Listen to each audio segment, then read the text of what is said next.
We're live. Welcome to another 30 with Karen and Justin. And it is Thursday at our normally allotted time, just at 1 p.m. Today, we're really excited to welcome our special guest, Megg Markettos. Megg is a senior development officer for Ontario with the Wilder Institute, which is a biodiversity conservation organization. Lots of words here. I got to read this out loud. Working across Canada and in Africa. And she's leading an incredible new project called the Kinship Program with Magnetawan First Nation on the eastern shore of Georgian Bay, focused on protecting freshwater turtles and bringing elders and youth together through hands-on conservation. Megg's career started right here in Burlington in sales and marketing, and now her work takes her across Ontario supporting community-driven conservation that's making a real difference. How's that for an intro? That's It's a the lot best of big one yet. words. I'll be copying that. Welcome, Megg. Thanks for coming on. And thank you for having me.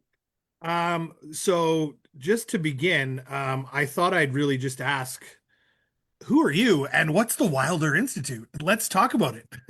Yeah. So my name is Megg. Yes. I live not in Burlington. I live in Ancaster. I grew up in Oakville, but most of my career was in Burlington. So Burlington is very much home for me, especially professionally. Sure. I'm a mom. I've got four gorgeous daughters between the ages of Wow, 14 daughters. and 20. So I'm a busy mom, Yes. but they're good kids and they're good company and they keep me young. So Amazing. so thank you to them. The Wilder Institute, as mentioned, we're a national biodiversity conservation organization. And what that means is that we are actually species-specific conservation. So Cool. we're not in the business of land conservation. We sometimes take a stance on advocacy issues, but organizations that are more advocacy-based, like David Suzuki Foundation, for example, we're not doing that kind of work. We are actually hands-on. We're breeding animals, we're head starting animals, we're propagating plants, and That's we so are, cool. it's really cool. And then we're reintroducing them into their natural habitat. So we might breed them in northern or near Calgary, for example, and then they go back to somewhere in BC or Right. maybe Wisconsin. Right. Right. So we have partners because we do work with migratory species. We have some US partners and we also have African partners for our work that we do in Africa, which is really, really cool work where we're not saying like, let's build a fence around the hippopotamus and now hippos live here and people live there and let's live in harmony. That's not harmonious living. We're all about restoring balance between wildlife and human life. So we look at the community instead and we go backwards. What does the community not have that is preventing the hippos from thriving? Got it. I use hippos as an example because that's our oldest project in Ghana. It would seem, though, because hippos are such a large animal and quite frankly, one of the most dangerous animals from The what I most understand. dangerous. Yeah, in the area. So like it must be difficult to integrate communities around those populations of hippos in a way that is meaningful. And it probably propagates a lot of fear on the part of human beings to try to get rid of or at least push them away when we really need to try to create a bit of harmoniousness there, right? Yeah, so in Ghana, when we realized the hippos, this is going 26, 27 years ago, we went in and the first thing we do in these communities, and it's the approach we now have in Canada and Ontario here with Magnetawan, is we look at the community first and what are their needs. And what we discovered in Ghana is that people actually revere the hippopotamus. They believe that they believe the hippo rose from the river, creating a bridge to help them escape slavery. So these people do not want to kill the hippo. Right. However, Maslow's hierarchy of needs, if you don't have clean drinking water for your family, you will do whatever you have to take care of your children. So we went in and we said, well, these people don't have clean drinking water. And we raised money and we built wells and people have clean drinking water. And then we look at what else a community needs, and they need a school system. They need education. So we help them open schools, and they teach reading, writing, arithmetic, but they also teach conservation from 3, 4 years old. They're learning why the hippopotamus is important to the biodiversity. And then we look at their economy. Wow. And what is the economy? How are they making, ends meet? And what we realized in this community is that the women, and it is unfortunately mostly women, they're collecting shea nuts. Like shea butter that's in all the things you buy at Shoppers Drug Mart. They're collecting shea nuts, they're bagging them, they're walking miles to the village market, and they're trading them or selling them for whatever they can get on a given day. Right. But their real art is making shea butter. These women have the most beautiful skin you have ever seen in your life. And so we help them build a manufacturing facility. And they now manufacture, and we've helped them, the government, to get their organic standards. They make organic shea butter. They trade shea butter on an international market instead of shea nuts at the village market. And over 2,000 women are employed. And wow. And So so the purpose of this is to divert away from the need to be so close to those hippopotamuses, to give them their space. yeah. And That's cool. you know why they have all those shea nuts? If there's any little kids watching, they love this part. Because at night, hippopotamus spray poop everywhere. Yes. All over.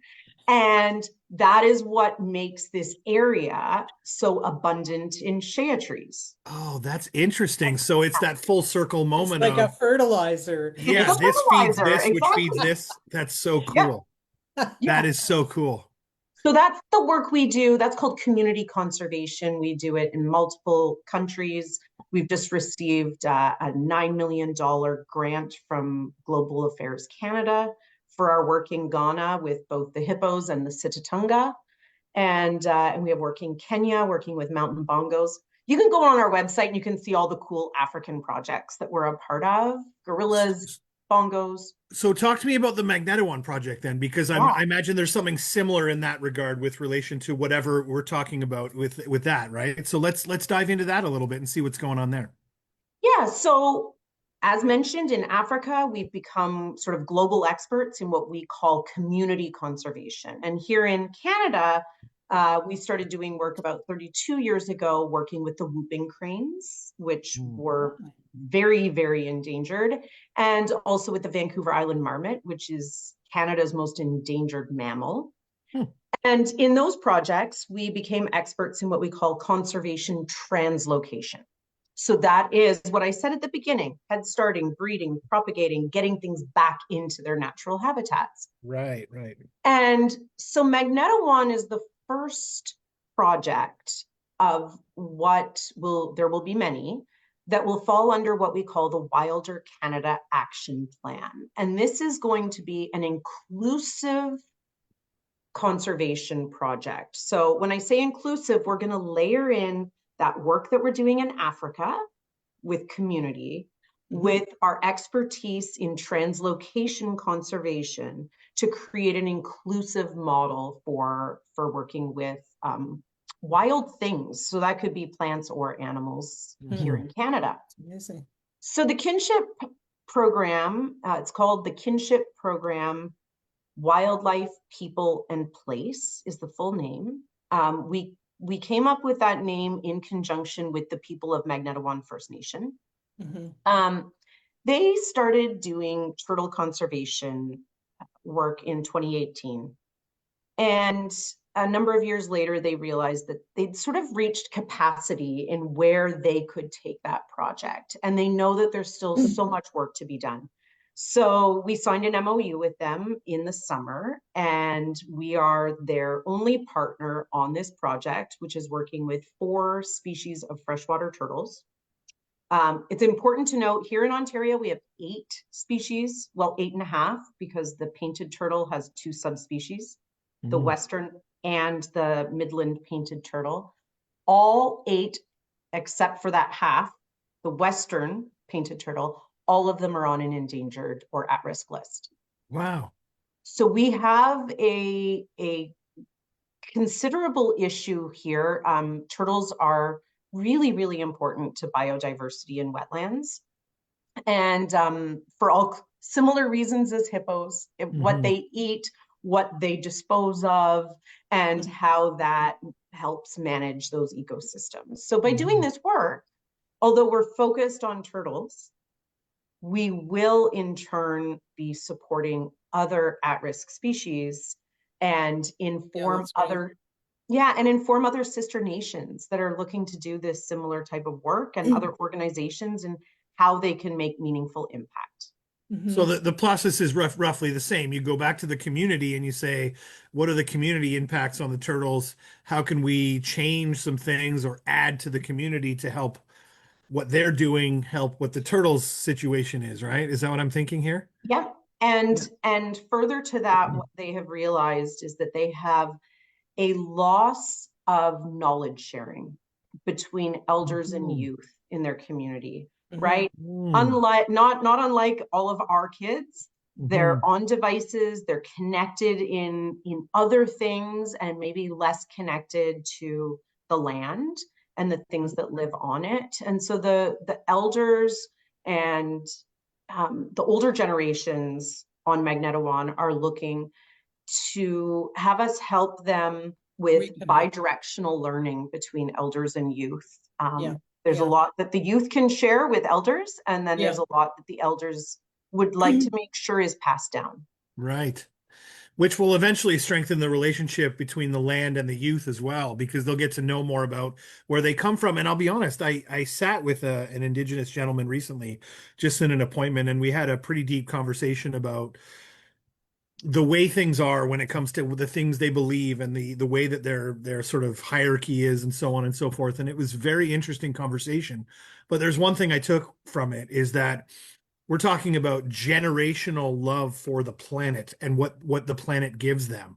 Like, their whole belief system revolves around, the land and what the animals and the trees and the wind and the clouds give them, and the sun.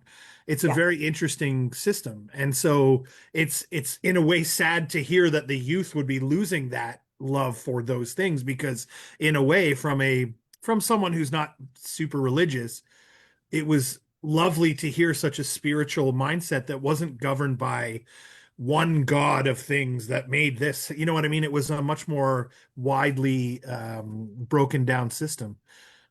Yeah, yeah, and that's inherent. It's actually, so when we talk about these partnerships, we bring science, we bring Western science to the table. Yeah. We bring expertise, we bring funding. I was going to say money. We bring money, but they bring knowledge that we can't. That you can never realize if you don't get involved in the realistic aspect of it. Exactly. So that's why these partnerships are so important, and we can't do it alone, and neither can they. So I have questions, if you don't mind. Go for it.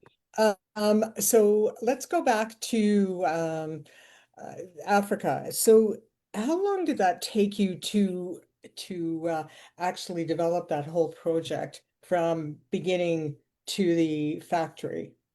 Oh gosh, that's a great question. I don't know, and I might have to report back to you on when the manufacturing facility actually launched. What I will say now is that it's really, we still give them funding and we still support the initiatives, but it's really a self-sustaining project now, which is really exciting.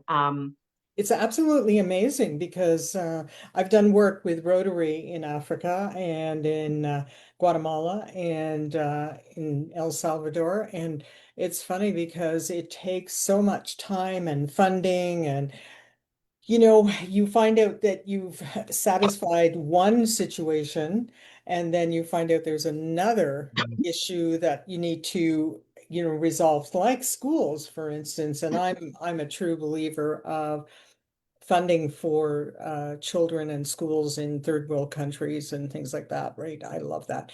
But so you must have traveled to Africa then. Not yet. You did? Not yet. I look forward to the day that I do. Oh. get to go with a number of donors. It is on our radar. We actually have upcoming an opportunity for people to travel with our CEO, Dr. Kyle Burke, and our Chief Development Officer, Stephen Ross, to do an African safari with a tour operator that aligns very well with our conservation mandates. So you're traveling with somebody who has, the people and the place and the things that live on the land at front and center in the work that they do. So there is an opportunity for that if anybody is looking for an amazing safari. So tell me about that opportunity. So give the sales pitch. She might go. Yes, she might go. I didn't know that I should have all those details on the spot. Yeah, I could try to pull that up, but then I wouldn't be paid attention. Oh, well, is it on the website? No, we'll pull it up on the website. It's fine. It is not. I don't believe we're advertising it on the website. It's a little bit more of exclusive. Be invited. Invite only exclusive breaking news. Karen, here we go. We got this. Yeah. So but we originally had it open to donors first. We've now expanded it to people outside of our existing donor pool. A number of our African donors have spent a lot of time in Africa. I would think so. But going back, Karen, to your point about how long it takes, we've been working with mountain bongo. There's almost no mountain bongo in the wild, and they thankfully breed very well in captivity. So we have a robust population of bongo. They're just not living in the forest. And it has taken us 12 years to get to a place where we now feel that these animals will not be poached. And the people have engaged with the reasons why these animals need to be protected. They're kind of like deer in headlights. So what a beautiful animal, though, by the way. They're gorgeous. Like, I'm just going to do this. Like, look at this. Yeah. That's such a pretty animal. And they're kind of, I don't want to say dumb, but they don't run away when a hunter comes with a large rifle. They kind of look at you and smile. They pose for the camera. So they're very easily hunted, and their coats are beautiful and their horns are beautiful. And so we started that work in another part of Kenya that we still don't feel is ready. We don't feel it's safe to start releasing bongo into that area, but we've moved over to Mount Kenya and we've worked with the people. We've helped them build a honeybee collective. We've just recently helped them get their organic standards so they can put that organic sticker on the honey that they now sell across the country. So it does take time. These projects do not happen overnight. And working here with First Nations, it is, we're working with them at their pace. It is, right? It's a very different experience than just going out onto Vancouver Island, bringing on a partner or two to help us with breeding and getting the job done. Yeah. It's a different experience, and it's the speed with which they move also. Again, going back to the conversation I had with the gentleman, he said even he will go back to the elders back at his reserve, and he's Indigenous, but he will live most of his life around this area here. Yep. When he goes back to the reserve, even they tell him, slow down, speak slower, calm down, right? Because life out here is this, it's all this, and then when you go there, their world is just different. And so I can imagine how that could create a challenge, but also in a way create some new opportunity for you to learn something from that, right? We are all learning so much. I have a colleague who works out of Calgary, and she manages our national partnerships. One of the projects that we are looking to complete as part of the Kinship Program is building a community hub.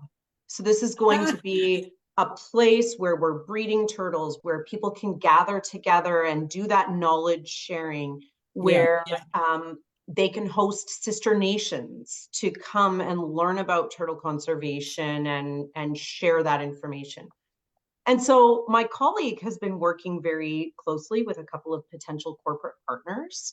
And we want to be able to say, yes, let's go, but it's waiting for the Indigenous community to say, this is where we want it to be. This is where we believe it should be. This is right. And we're all go. Let's secure, let's make a decision. Let's go. You can't disrupt their agenda. No. And it does. I think, Justin, to your point, it forces us to take a breath. Just and step back and say, well, it's like living on island time. But at the same time, it gives you space to think and also understand and really absorb what you're doing and the impact that you're having, quite frankly, and really appreciate it. Isn't that what's part, like, what do we always say? Stop and smell the roses. Same idea. You know, really appreciate the thing that you're doing.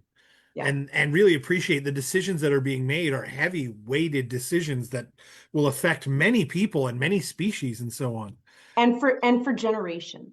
I think that's the other thing that we have to remember is that this isn't a short game. Let's increase the number of turtles over 5 years and then we're out. This is a long-term project.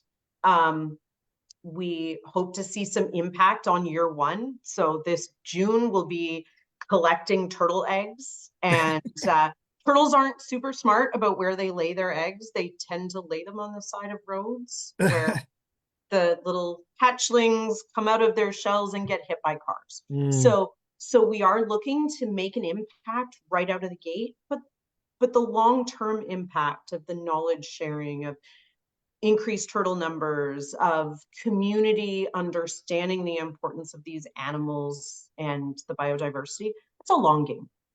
It is, and it really does feel like the Wilder Institute is there for the long game. Absolutely. You know, based on what you've told us about the Africa projects and so on and so forth, you know, you're not just, here's the money, here's the thing, here's the water well, we're out of there, see you later, next thing. It's like you're building on top of building on top of building with some of the stuff that you're doing, which I find incredible. Actually, it's insane to have to carry all that you know, ongoing. Well, Meg, you know, it would be a lot harder to not carry it. And I guess you're right. That you went and you built wells and then they dried up and nobody sustained them and people are going to the river and they're killing hippos so they can feed their families. That would be a lot harder. Yeah, you're right. So how do you find out about these projects? I mean, you know, all of a sudden you're stepping into BC and going and getting involved with turtles and things like that. So who called you and said, hey? That's a great, I like that question. Yeah. So they don't call me, first of all. So we have a really strong conservation team. Our Chief Conservation Officer, Dr. Grania McCabe, she is brilliant. She's a primatologist, actually. So she, her expertise is in primates, but she's worked around the world in Africa as well. So she's world renowned. People know who she is in that space. So they follow her work. The different projects come to us in different ways. I think sometimes we find them, the Whooping Crane project, that was the first conservation work that we started with. And I should at this point mention that the Wilder brand is only about 3.5 years old. So we've been doing work for over 30 years, but up until 3.5 years ago, we were operating under the brand, the Calgary Zoo. And so Calgary Zoo, you know, people have these preconceived notions about zoos being bad places. There are a lot of really bad zoos. And I do not condone the roadside menagerie where they're keeping the Tiger Kings of the world, you mean? Right. So we do not condone that. No. But if you are accredited by the Association of Zoos and Aquariums, the AZA, you have to be doing conservation work. Right. And so The first project we got involved in was the whooping cranes, which back in 1947, there was like under 25 of them in the wild. Crazy. I know. And it's mind-boggling that today we have over 700 of them. Wow. And in one self-sustaining group that migrate from Wood Buffalo National Park in northern Alberta down to Texas every year, Cool. there's over 500, it's about 550 of them. And like That's amazing. But then this poses the question, when is it no longer a problem? Right. Now, when is it no longer? When is the work done? And I think that in most cases, we need to know that there are enough groups of these species that if there were a natural disaster, so if we had a hurricane in Texas and it wiped out most of those birds, or a forest fire in northern Alberta, do we have enough genetics in the world to build that back up again? And so the Wilder Institute, along with our partners, has been working to increase the numbers in other areas where whooping cranes used to exist. So Wisconsin, there's a group that we're trying to build up that migrate to Florida. And then there's also a non-migratory group of cranes that live in Louisiana. I guess Mardi Gras is fun enough, they don't need to leave. I don't know. they just stay in Louisiana. They don't migrate anywhere. So those populations have been slower to pick up, and so the work is not complete. Same with the Vancouver Island marmot. We need to make sure we have enough colonies of these adorable, like the Vancouver Island marmot is so cute. And so both of those animals we breed in Alberta. The May 28th, we had our first whooping crane hatchlings, which happens to be my birthday. So I was very excited this year to hear that I share a birthday with our first resident whooping cranes. But the science, so it can be in that regard. We also do work with, like, we have fake eggs that we put in the nests of the whooping cranes so that we can monitor the temperature, how often the cranes are turning their eggs. We can collect all that data. So we're very science driven. Yeah. That's really, really cool. It's interesting to me because also the other factor here really is humanity. Because as much as you can build this up to a point, humans are notorious for breaking things. And so, I can imagine that probably happens every now and then where you've done some great work and things are at a point and humans kind of intervene in a way that whether it's accidentally or not, that is detrimental. Sure, of course. I mean, logging is why the Vancouver Island marmot is where it is today. When we started doing the work about 14 years ago, we were down to 27 in the wild. Yes. One interesting thing with these animals that where humans help instead of hinder, right? We breed them at our Archibald Biodiversity Center just outside of Strathmore, Alberta. And before you say anything, can we visit these places if we were anywhere there just to or are these closed centers? You cannot get to where the marmots actually live in the real world. I'm curious. You need a helicopter. Right. Got it. The Archibald Biodiversity Center is not open to the public to walk in, but we do bring guests there, donors, people who are really interested in the work that we're doing. Right. And of course, the Calgary Zoo is open, and we have lots of opportunities to engage in conservation knowledge and understanding through sort of our wayfinding through the zoo, which is neat. But those marmots, before we release them by helicopter up in the mountains, they take a helicopter trip. I love it. Oh yeah. Before we do that, we actually put them out in the wild for 1 to 2 years on Mount Washington. Okay. And this is where humans hiking, mountain biking, skiing, it actually keeps predators away. So natural predators, it gives them that 1 to 2 years to reach maturity, to become wild, successful wild marmots before we put them out into that really remote area where they will have eagles and cougars and things like that as natural predators. There's a really awesome documentary on Apple TV that came out in 2021, and I watched it and it blew my mind, quite frankly. It's called The Year Earth Changed, and it was Sir David Attenborough that put this on and narrated, who's incredible, of course, as we know.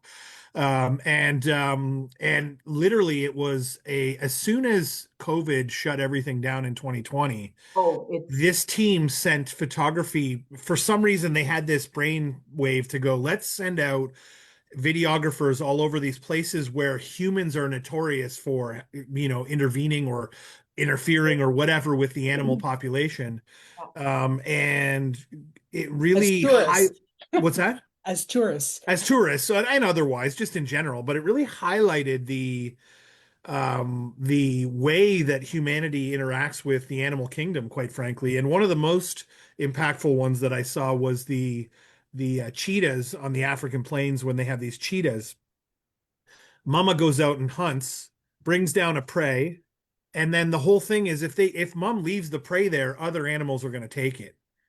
And so she has to stay there and guard it, but call her young. Yeah.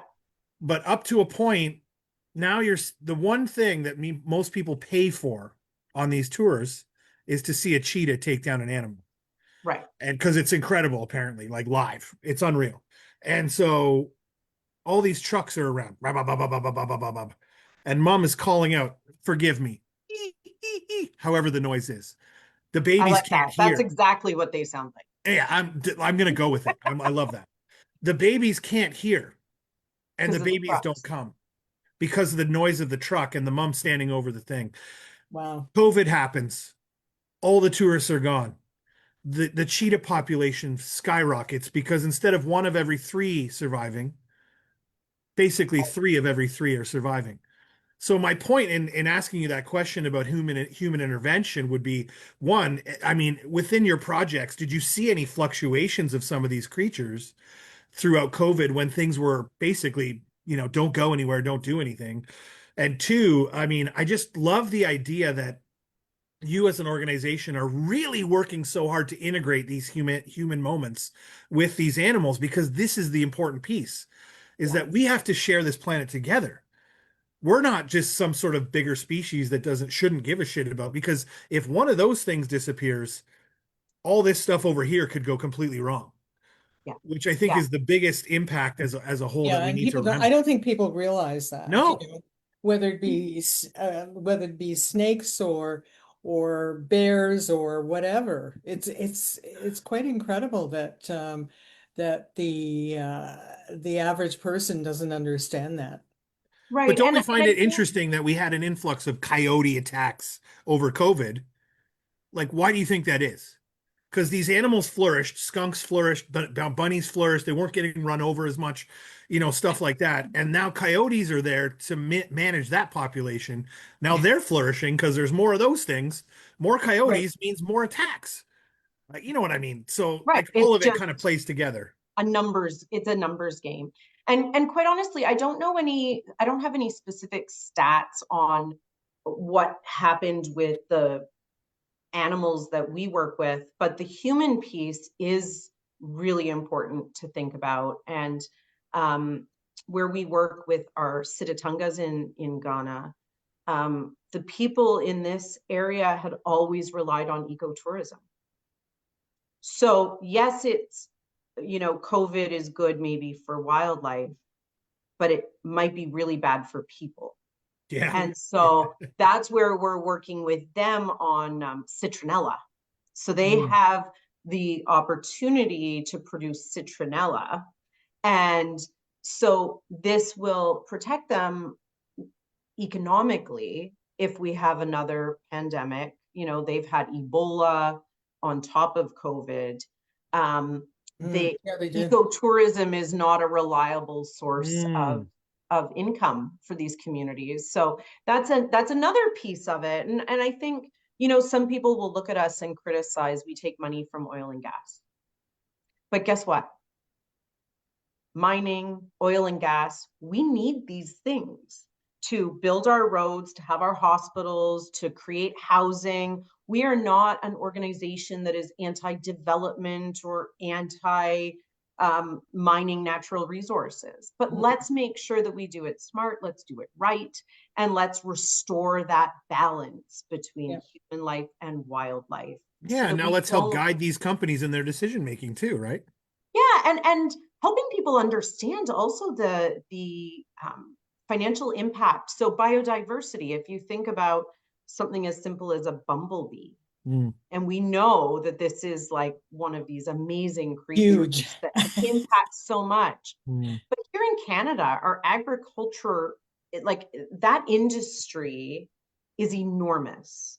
And if we lose some of these pieces of our biodiversity, the impact, the financial impact it will have on us. So let's find that balance so that we don't find farmers can't continue to grow wheat or whatever their, soya or whatever it is. And let's make sure that we can still have our devices, our cell phones, etc. Our conservation teams use them out in the wild, right? To collect data. Like we all need these things. And so we need mines, and we do have a need for oil and gas. So it's again coming back to that balance. And making sure that there will continue there, because there will be wild things in wild places. We won't lose that. It's just finding that balance. So very cool. Meg, I have just a couple. First of all, your girls must be thrilled that you're involved in this. Well, they laugh. They say, "Oh, Mom, it's embarrassing to say you work at the zoo." I say, "But I don't work at the zoo. What is your educational background? So I have a degree in behavioral science. And prior to that, in human behavioral. Yes. So not I am not in animals. No. Honestly, before I came to work for the Wilder Institute, I did not know what a burrowing owl was. And if you want to grab lunch one day, I can talk about burrowing owls the entire time. I didn't know about these things. I came to this more from an expertise perspective on raising money, creating awareness. We had nobody in Ontario building our brand. So I was the first person that they ever hired in Ontario on this side of the business. We do have a few conservation team members here in Ontario. Yeah. But I was the first person to come in and start really spreading the word about who we are and what we do. So I'm in Thunder Bay, I'm in Ottawa, I'm in Chatham, Kent. I get to go everywhere and see this beautiful province. And of course, I'm up in Parry Sound, Sudbury area with the Turtle Project. So yeah, my background is more in the sales and marketing side of things. Okay, gotcha. When I worked for the Burlington Performing Arts Center, that's when I got really a little bit more engaged in the philanthropic side of charitable organizations. I had actually been on the other side. So I'd worked corporately where I had purchased sponsorships. And now I was on the other side working with a lot of Burlington businesses to, secure funding so that we can deliver amazing arts to the community. And that's where I sort of got family foundations and grants, and I took that sales and marketing side of things and flipped it into the fundraising world. I'm just looking. I do have emails from you. We have discussed things about the Burlington Performing Arts Center in the past. From way back. From way back. Yeah, way back. Yeah, that's funny. Yeah. I think we bought tickets to the British Invasion show for my in-laws because they loved it. Yeah. So that's cool. That's sort of where when I was with the Burlington Performing Arts, I was doing development, so fundraising as well as marketing. And I loved both parts of the job, but once you have marketed those shows a number of times, the challenge isn't there. So yes, this was a new challenge, but I still have the marketing side of things. They the Wilder Institute wanted somebody to be creative, to come into a new market and find new ways to engage with a population that they didn't really know much about, right? They're So, sciencey people, and they want to connect with humans so at a real yeah, level. and Or there they're- you go. or they're There's your Albertans. education. Yeah, or they're Human Albertans. behavior. Yeah, but it's true. Like Calgary is a very, very different city than Toronto. Yep. And so Yep. how you navigate people and storytelling in Toronto is totally different than you do in Calgary. And nobody knows who we are here. So there's that starting from ground zero and building up. Whereas in Alberta, there's a little bit of people know the work that the Calgary Zoo's been doing for a long time. So yeah, they needed somebody who knew, like, knew the That's very cool. Yeah. I really love the story. I love the timeline, and I love the work. I mean, I fancy myself as a bit of an outdoorsy person. I like the outdoors. I like nature. I love animals. I'm obsessed with documentaries of that sort. And so genuinely, like, I have to commend you and your and the Wilder Institute for doing what you're doing, because listen, we need it. And what I love about it is it's such an international thing right here at home, which I think we can all be proud of, quite frankly.